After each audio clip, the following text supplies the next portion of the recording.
Sama dengan salah satu semacam LSM di Jerman, mengirim, menawarkan tanpa biaya ekspat dari Jerman, pensiunan tapi usianya masih muda, masih semangat gitu, datang ke Batam, memberikan pembelajaran, memberikan training pada dosen-dosen. Itu sudah kami lakukan. Terus kemudian dulu dengan JICA Jepang, kemudian yang ke depan itu nanti kami akan kerjasama dengan Politeknik di Singapura, kemudian dengan Nanyang Politeknik itu juga.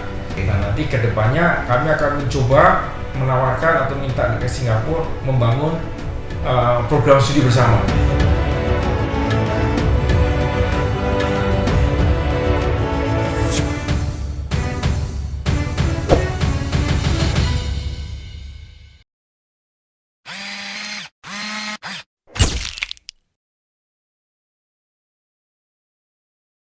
Ya, masih di Uspim Talk Trust, masih dengan Priyono Eko Sanyoto, Professional Engineer.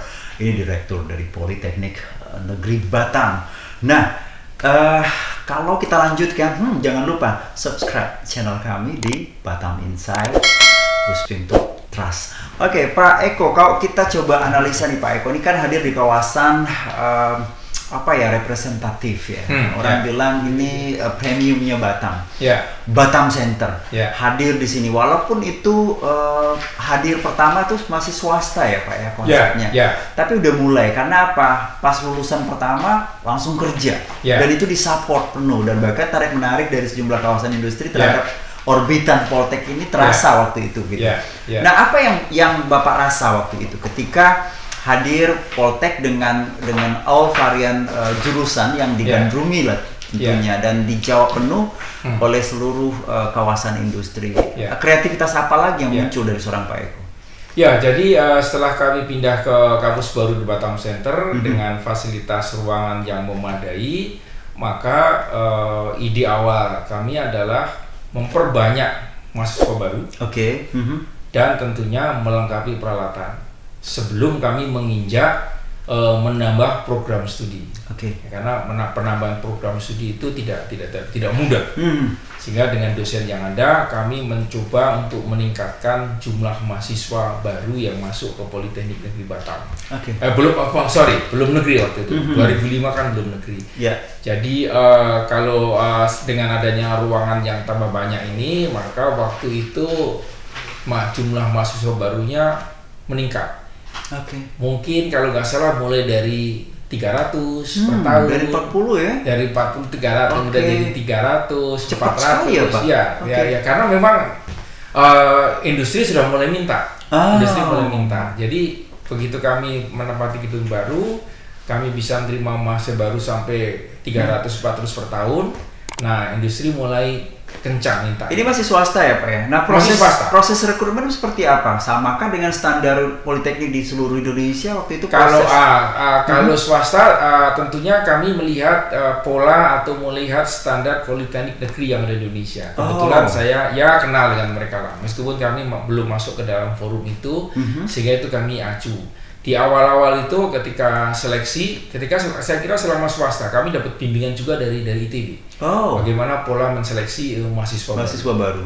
Itu yang harus ditempuh dari fresh graduate, mungkin dari tamatan SMA sederajat. Seperti apa yang mereka lakukan? Ada tes-tes tertentu? Ada tes tertentu. Tentunya basic materi-materi yang diteskan mulai dari matematik, mulai fisika, kemudian bahasa. Itu menjadi dasar untuk rekrutmen mereka.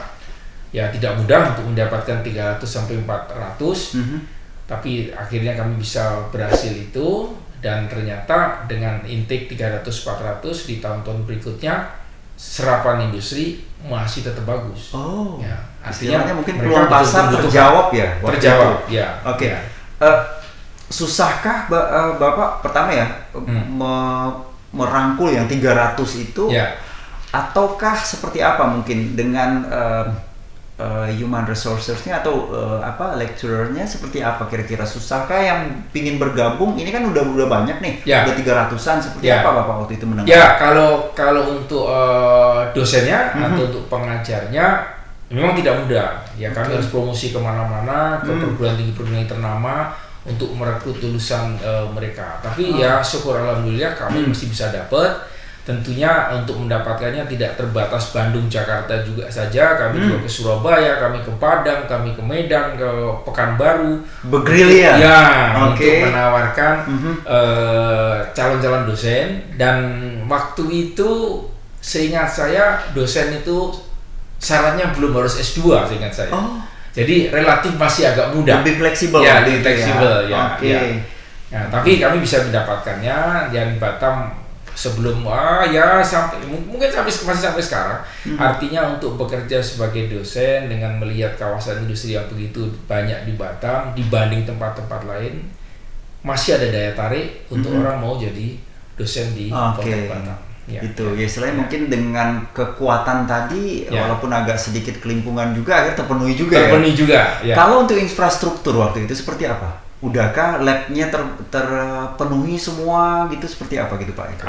Infrastruktur itu sebelum tahun 2010 agak berat. Jadi kami diberi gedung dengan 7 lantai, ada 5 workshop, kemudian ada asrama, ada apartemen, tapi isinya masih belum lengkap. Jadi agak susah ini untuk mendapatkan isinya, meskipun kan masih swasta waktu itu. Meskipun secara bertahap ya kami bisa mendapatkan, tapi ya porsinya hanya kecil lah. Sehingga kami memang terus memanfaatkan kerjasama dengan industri. Jadi magang itu sebetulnya kami manfaatkan supaya lulusan mahasiswa kami mengenal praktek itu lebih cepat, karena di kampusnya dia belum bisa praktek dengan alat-alat yang canggih. Itu terjadi ya sebelum tahun 2010. Sebelum 2010 itu kami masih punya 3 program studi. Jadi meskipun alatnya sudah ya relatif lengkap, tapi jumlahnya kurang memadai, sehingga praktikum itu masih gantian. Pak Eko, ada yang meng-underline kalau kita kuliah di swasta, aduh mahal katanya. Perbandingan ini dengan daerah lain di Nusantara. Kalau di Batam khusus dari Poltek waktu itu masih bisa bersaing kah, atau mungkin masih tergolong agak sedikit mahal, seperti apa? Batam katanya untuk ekonomi di Batam berbeda dengan daerah lain, seperti apa? Jadi saya mesti merefer ke belakang. Jadi ketika kami didirikan awal itu, pesannya dari otorita SPP tidak boleh mahal. Jadi seingat saya di awal itu 3 juta itu 1 tahun dalam masalah. Dan itu berbeda dengan daerah Nusantara. Kalau di daerah lain, misalnya kata di Bandung atau mungkin di Jogja. Jauh beda. Jauh beda. Jadi dari awal itu 3 juta, terus kami pindah sini pun kalau ada kenaikan itu nggak signifikan ya. Jadi memang berat ya, dari awalnya. Karena memang tadi wanti-wantinya otorita adalah tidak boleh mahal-mahal. Ketika kami swasta kan mau nggak mau nurutnya sama yayasan kan. Benar. Dan masyarakat juga tahu juga. Benar. Atau ingin juga kalau sesuatu dibangun oleh otorita itu harus murah. Nah, gitu loh. Berarti jauh lebih rendah ketimbang daerah-daerah lain. Itu yang membuat mereka masyarakat senang ya untuk belajar waktu itu. Terjangkau lah, terjangkau. Belum ada beasiswa dan segala macam. Itu jadi lebih komplit ya. Masih terjangkau sama masyarakat ya. Pak Eko, ada yang merasa seperti apa ya? Kalau kita lihat ini di Batam, aduh deh, gak usah kuliah lah, masih agak lah pikiran-pikiran masyarakat seperti apa yang kan ini guliran waktu terus ya. Walaupun udah sampai 300, walaupun seperti apa. Yang merubah image itu sudahkah berhasil menurut Pak Eko?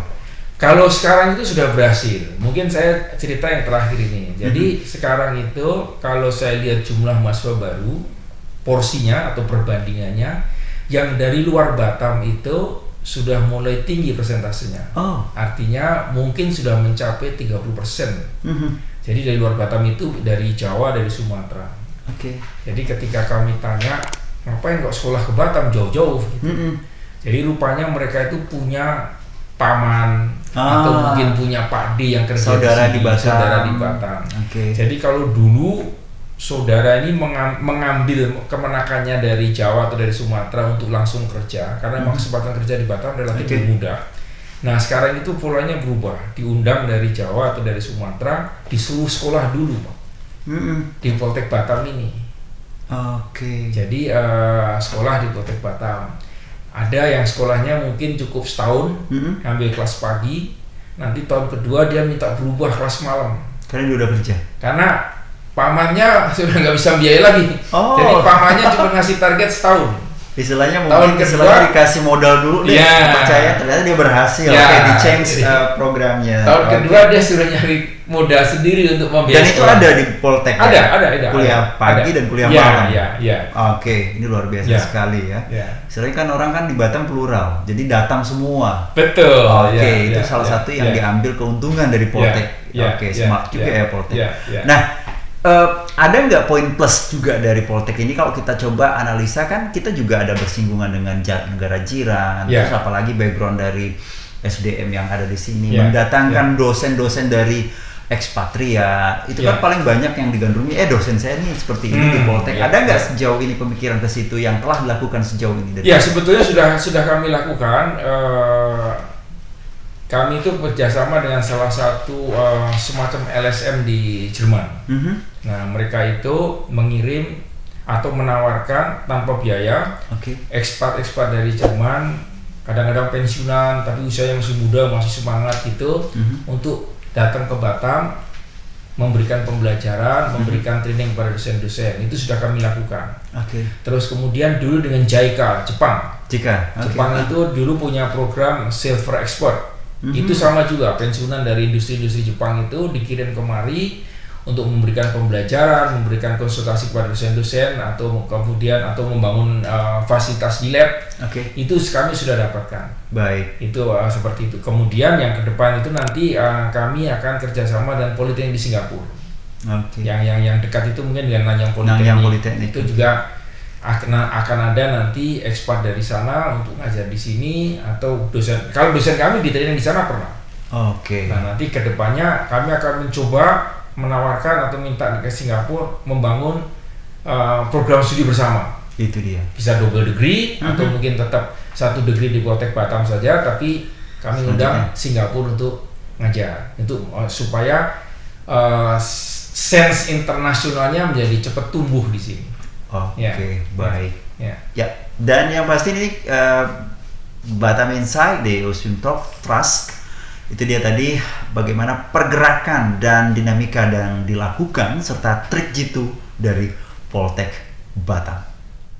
Di Batam sudah ada Politeknik Negeri Batam yang bisa membantu Anda, orang-orang muda, mempersiapkan diri untuk bertarung atau untuk merebut lapangan pekerjaan yang tersedia tidak hanya di Batam tapi di global, karena dengan belajar di Politeknik Negeri Batam Anda akan punya kemampuan global.